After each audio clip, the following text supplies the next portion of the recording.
Welcome guys, this is my first ever Pokemon Soul Silver walkthrough. This is hopefully the first part out of many. As you all know, when you start the game, you have to choose your name if you want to be a boy or a girl. As you can tell, I'm obviously a boy, so I chose boy. And for the heck of it, for all you beginners, I chose the name Ash. This version is only a little bit different from the original Silver. They both have almost the same graphics. Not really graphics, but playtime. You can finish each of them pretty easily. But I'm not sure if the original Silver has, after you beat this region, you go on, after you beat Johto or Kanto, I don't know which region we're in. You back to the original region with Professor Oak. Yeah, I'm not sure what region we're actually in. Sorry about the video being a little blurry. I'm trying to record this off of my cell phone. And it's being stubborn.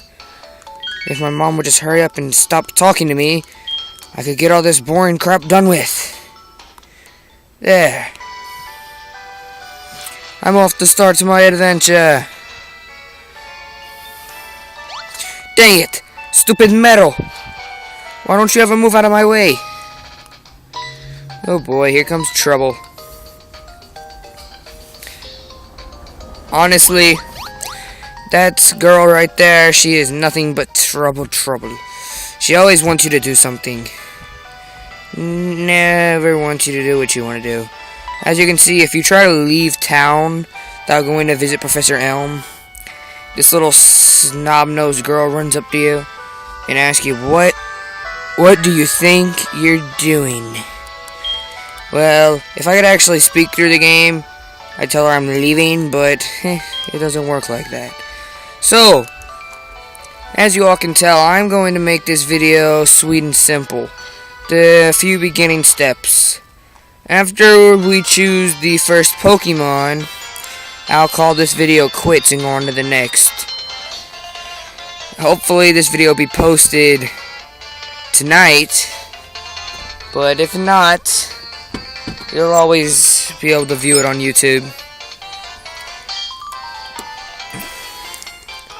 So actually, there are 3 basic starter types in every game. You have the grass, the water, and the fire. As you all know, or you should know, fire beats grass. Grass beats water, and water beats fire. The basic triangle. Well, your starter types for this game are actually pretty easy to find. You get them right here in the lab, but it's not yours yet. You're just borrowing for now.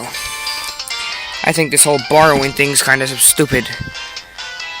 I mean, just me though. So, yeah, actually, he just got a call saying that there's an egg to come be picked up. So he lets you know, because he believes this is a good way to start your journey. So yeah, whatever you decide. If you actually do decide to start the journey early without training, that's alright. Me, personally, I just like to train my Pokemon before I go on a journey. Because honestly, they're too weak when you get them. If you walk over here, you'll see where you get your Pokeballs. Or your starter type. I'm going to go down to the touchscreen here, because this is where you actually see there's the 3 basic Pokemon. Now, if you move back up, you'll see the grass type Chikorita, the water type Totodile, or the fire type Cyndaquil. They're all actually pretty good Pokemon. Cyndaquil is good for attack. Feraligatr is good for defense. It's also a kick Pokemon. It's pretty awesome. Chikorita, it levels up pretty quickly. And its attack and defense actually pretty even. So it's basically a balanced Pokemon. But I don't think that's a good step though. So Totodile, Cyndaquil, or Chikorita. Such a hard choice. Knowing me, I always pick fire types when I'm starting a game. The first gym is actually flying, so I actually use this flying type Pokemon. And Chikorita is actually pretty weak. So I'm just going to go ahead and pick Totodile. Or not Totodile, Cyndaquil. Why did I say Totodile? Now they got me thinking about Totodile. He asked you, do you want to nickname your Pokemon? I'm going to go ahead and choose yes. I'm going to name him Sparky. I just like the name Sparky. I think that Sparky's an awesome name. If you don't like my name, choose something else.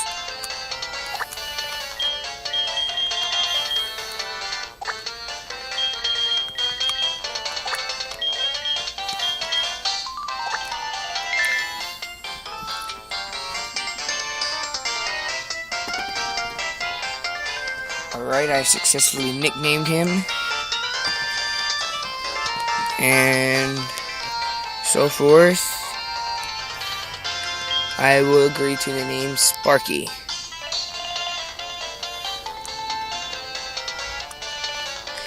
In this version, you can actually, like in the special gold version, you actually get to take your Pokemon that's the first one in your party with you. It just walks behind you. It doesn't actually stay in its Pokeball. It still has one, but it doesn't actually stay in there. If I were to actually start out this walkthrough through the beginning, we would only be about, we'd probably be just trying to walk out of the town, because there's a lot of blah blah blah talk in the beginning. Yeah, he's telling you where you need to go right now. Yeah, Professor Pokemon's house. So, yeah, I'm trying to leave and his aide stops me. Of course. There's always something with these people. He says that he wants you to have these, and he gives you, I think, 2 or 5 potions. I'm not sure.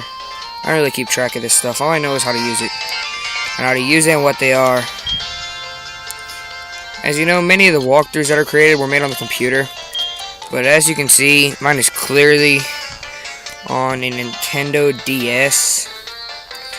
I actually think that if you do it on what most of the majority of America plays it on for the first time, it's a better choice, as they're more than likely to follow you.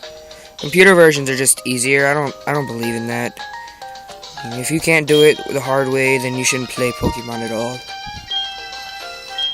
I mean, of course, it's really all depending on who you are. Me, as my DS is a little screwed up, it likes to do stupid things on me sometimes. I dropped it about twice, but not my fault. Now me, I don't like the speed of the game, so I'm gonna turn the scene fast and the sound of mono. And I'm also gonna change the frames.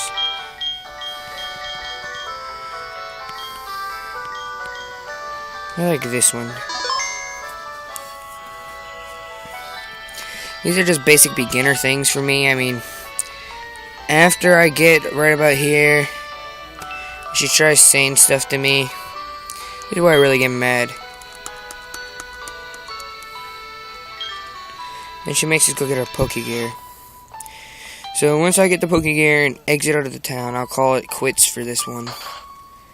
I'll go ahead and put this on YouTube. Hopefully my mom doesn't talk to me for too long like she usually does.